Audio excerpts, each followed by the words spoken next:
Hello and welcome to Trainers on Fire Academy, the virtual classroom where you bring the passion for fitness and we bring the modern business education you need to turn that passion into a rewarding career.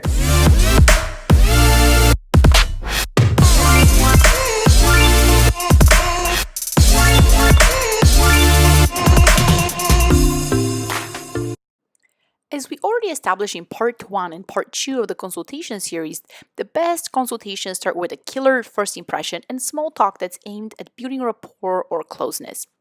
After you and your prospect feel comfortable with each other, it's time to sit down and chat. Again, this is not the time to send them to the treadmill to warm up and to do the whole walking and talking thing. Your goal as a fitness professional isn't to deliver a mind-blowing workout. There are millions of free workouts on YouTube and Instagram. What makes personal training worth the money is hidden in the word personal. We deliver personalized workouts and programs. And to make them personalized, we need to get to know the person they're for. As a fitness specialist, you're also a healthy lifestyle coach that helps your clients have long lasting results. To achieve that, you need to help your prospects discover what they want, why they don't have it yet, and how you have the solution for that. Then we can show them the workout. How are you going to train someone if you haven't heard about their goals, their previous experience in the gym, their health history, and etc.? Another thing you can do during the conversation is find out what their favorite coaching style is and then model that. You're much more likely to impress them with your workout once you know them a little better. Example, during the conversation, your prospect shares with you that their last trainer was really strict and sounded like a drill surgeon and that didn't really work for them. Now, knowing that you can adapt your coaching style and actually blow them away with a good workout that is presented to them in a more gentle way. In the next few parts, you'll discover how much you can get accomplished in the first 20 minutes of your consultation that will pay off at the end when you won't need to close. Just remember, your value isn't in the great workouts. It's in the value you deliver in the form of getting your clients and what they want and need. The great workout is the cherry on top. So let's sit down and try to get them. First, I like sitting in chairs that are situated in an angle, not on each side of a desk or a table. I've closed plenty of consultations on the boss side of the desk, but it takes extra effort to establish rapport. Being credible and looking professional is great, but personal training is a very personal business, so try to establish a professional but also friendly connection from the very beginning. I like starting out by sharing some personal information about myself. I learned this strategy by a fellow trainer that I shadowed early on my training career, and it's worked great for me. He explained that most people are nervous to be in the hot seat right off the bat. By starting off with your introduction, they get relaxed for a bit. Also, that's a great time to share a story of why you became a trainer or why are you a self-employed trainer. I like sharing that as a self-employed trainer, I design my program based on what's best for my client and not based on what's best for the company I work for. I like mentioning that my sessions are a full 1 hour versus the standard 15 minutes. That gives me more time for a more holistic and well-rounded workout that includes a proper warm-up and a cool down. That way, the client can just show up and not worry about coming in early or having to stay to stretch or foam roll. Never underestimate the power of a story. The human brain is designed to engage and understand through stories. Just telling facts gets boring, so try to incorporate personal and client stories to make a case for something you want to share. I try using stories during my consultations. One about my journey with fitness and why I fell in love with weight training, and another one that I'll talk about next time. If you're enjoying this education so far, make sure to subscribe and turn on your notifications if you want to get notified for each new video training. At some point, share a little bit about the difference between cardio and resistance training. Even if people look generally fit and well educated on the topic, it never hurts to mention how effective resistance training is when we're trying to change body composition and how it can improve your metabolism because of the increase in lean muscle mass.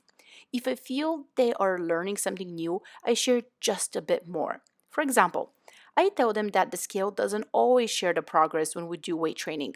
I give them this example. I weighed 139 pounds after I had my daughter, and I was wearing jean size 8. And I'm currently 139 pounds and wear size 4 and even size 2 on a great day. What that means is that we'll be tracking what they want to see and not what the scale says. You can share this piece anywhere during the consultation, but it often comes up in the beginning when people tell me why they reached out, or if I'm sharing why I became a trainer and what the difference weight training made in my life. Improved posture, more confidence, definitions, smaller size, fun to be good at something new, seeing myself be capable of lifting heavy things, moving better, and etc. Obviously, use your own judgment when you choose what to share during your intro. Think of this as a formula. You can plug in your own stories into place based on your preferences and the client you meet. If I'm talking to someone who is openly talking about wanting to lose a lot of weight, like 50 or more pounds, I'll share more about my weight loss journeys or my weight loss client success. And if I'm sitting with someone who wants to get from fit to super fit, I share more about the difference that working with the trainer has done for me. I love sharing that I too have my own trainer, and the reason is that I like the consistency, accountability, and the extra push. Most people are not seeing results because they are not being consistent with exercise and healthy habits, or also because they're not pushing themselves extra. Working with a trainer is ensuring exactly that. If you're sitting with someone who is giving you the VP or CEO vibe, someone who is not chatty but very get down to business, then keep your sharing short and move through each section quickly. Some of my clients are very clear on their goals, on their abilities, and their needs. They're showing up to see if I'll be a good fit for them. If you get that sense, keep things short. Here is why. If someone already expresses strong desire to work with you, you may feel like talking a lot to justify their great decision. As trainers, we don't always get that, so we get nervous sometimes and too chatty if someone is willing to sign up right away. That could be a huge turnoff for your prospect. Once they've told you they'll probably sign up or they are signing up, tell them that you're excited and that you can't wait to see their success. Move through each section quickly and get them going. Or they might not be a small talk kind of a person. One of my clients is a business professional, and our consultation was brief. She told me she read through 100 personal training websites and then picked me. She already knew a lot about what I offer, so she just came in to make sure it all felt right. She knew the benefits of weight training and what a trainer can do for her, so we went through her goal setting and a workout for less than 1 hour. She was just all business, so I made sure to act appropriately and not waste her time. Of course, with time we became great friends and we chat throughout her sessions, but she's a very focused person and a chit chat in the beginning would have been a turn off. So be very observant about your prospect's preferred communication style and adapt accordingly. Lastly, if you have an obvious introvert in your hands, also avoid small talk. They'd rather die. You're better off being quiet during their workout time than jabbering. Either share something meaningful, ask a question, but never talk about the weather. My recommendation is that you wear a watch so you can keep yourself on track. If you and your prospect are having a great time, you can easily spend an hour just talking and not showing much value. Write down your preferred breakdown for the hour and try to follow it. It's wise to let them know that you'll be checking your watch just to make sure you're moving along and making the best of your time together. You don't want them to get offended by you checking your time. A sample breakdown could be 8 a.m. meet in the lobby, from 8 a.m. to 8:05 quick tour, smoke talk, rapport building. 8:05 sitting down, starting with your own intro. Give yourself a few minutes, and then about 8 or 8:10 you can start asking them questions. Next time we'll go over asking the right questions. And if you're a personal trainer who enjoys learning about running your own business to grow and to connect with other great PTs in the industry, join us for a Trainers on Fire Mastermind. We meet virtually once per week for resources, accountability, support, and motivation. You don't have to run this business alone. Find us on trainersonfire.com/mastermind or find the link in the description of the video.